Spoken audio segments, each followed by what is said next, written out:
And here we are, live, finally.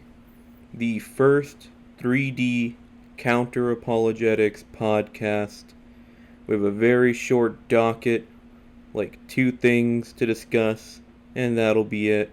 But I'm going to keep it short and sweet for the first episode. Now, briefly, what is this podcast? This podcast is to not necessarily bash any select group, although I'm expecting to primarily be responding to Christianity and Christian apologists. This is really to open dialogue between the different groups that have very differing points of view. Part of how I'm continuing in this activism outside of this podcast is I'm working with a small church in the state of Texas, opening up a dialogue between Christians and non-Christians. So far it's going pretty okay, but we will see down the line. Now, for the main meat of this podcast. This is primarily for Testify Apologetics.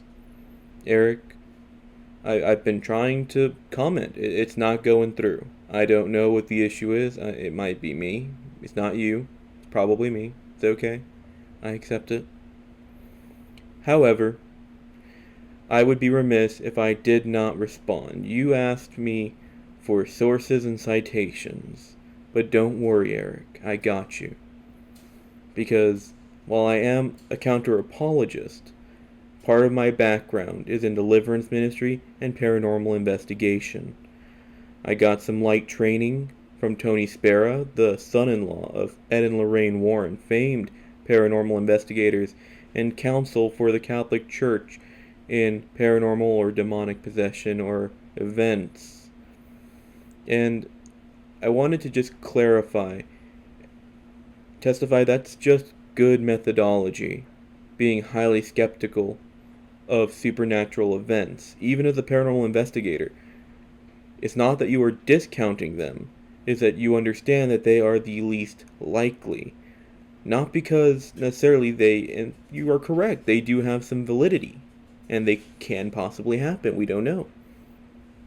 But you can't put as much weight on them, because if there is a natural explanation, much like something the Catholic Church has had to deal with for years, is acknowledging and understanding that you have to be cautious. You can't just go around saying one thing is supernatural, that's supernatural, that's supernatural. And I'm sure you would agree with that. But it's that level of skepticism that we have to maintain in order to remain credible. That's all this really is about. That's my main point. Now, in the comment that I was going to leave for you, I did have a link to a small college that wrote an article discussing what's a miracle, here's how the Catholic Church decides. And they run through just the basic amount of skepticism that the Catholic Church pushes forth before they discern that something is supernatural or miraculous. They get a team of medical professionals. They also get specialists and experts in the field. Ed and Lorraine Warren, a prime example. And so you have to remain skeptical. You can't go in hoping or expecting something supernatural. And especially if you're praying for something to supernaturally happen, well, now you're putting on hope for something supernatural, ergo priming you to want something supernatural or to be hoping and expecting something supernatural. That was my point. And so, I just wanted to make sure it got out to you, Eric. I just wanted to make sure I gave you some clarification on my point. Hopefully this reaches you. If not, oh well. And as for you, listeners, I will see you next time on the next episode. I will try and do once a month, maybe 2 times a month. We will see, depending on if I get anything to even discuss. And at some points, I may even just come on and discuss my life at some points. I don't know. We'll find something to talk about here. In the meantime, remember, always be willing to debate. always be open to discussion, and make sure we continue to have the dialogue that will bring us together.